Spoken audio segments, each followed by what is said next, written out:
quite a while as reflecting upon this text. And that's the question of, what do you know?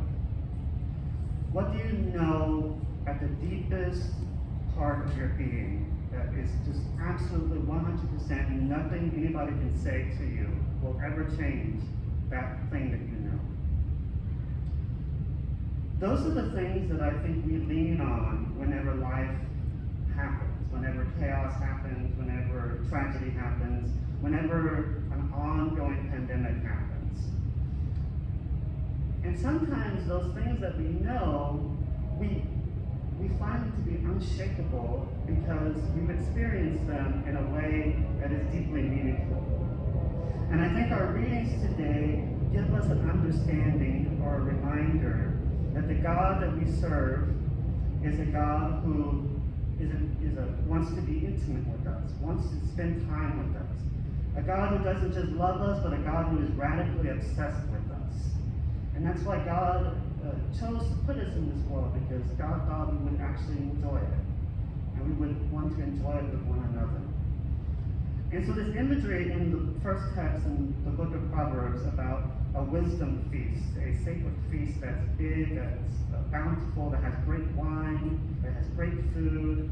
It's this idea of, I'm inviting you to participate in getting to know me on a deep, deep level. Not just so that we can be friends or we can be friendly with one another, but that we might live a meaningful, mutual, reciprocal life together. It's like, when you go on a date with somebody and you meet them for the first time, it's kind of exciting, it's kind of fun, it's like, oh, I'm really getting to know this person, but you really don't know them, even by the end of the night, even if you spend hours and hours with them.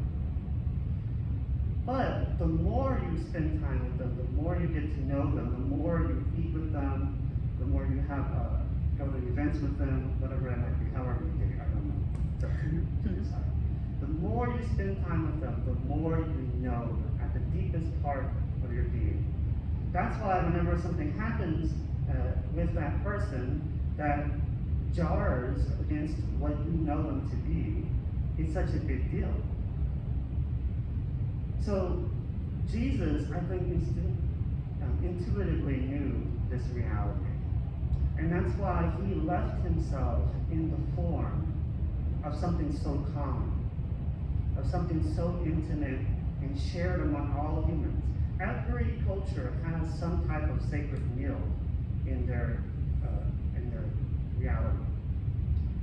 And so for us as Christians, especially as Catholics, as people of the table, we get to experience an intimacy with Christ that allows us to know him on such a strong, deep level that it brings liberation, it brings nourishment, it brings comfort.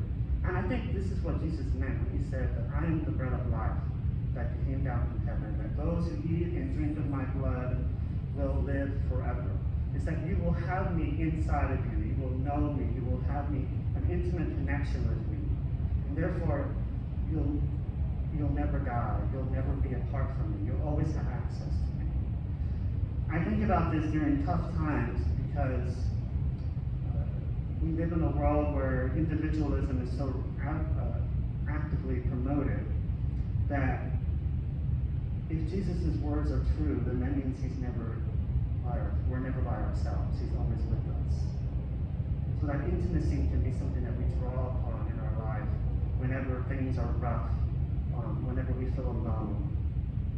So I want to encourage you this week and every week to remember that life is short and we do not have much time to gladden the hearts of those who journey with us. So be swift to love, make haste to be kind, and always lean on what you know. That God is for us, God is with us, and God has a wonderful, bountiful feast ready for us in this life. So let's learn to enjoy it and celebrate it and encourage others to celebrate as well. Amen.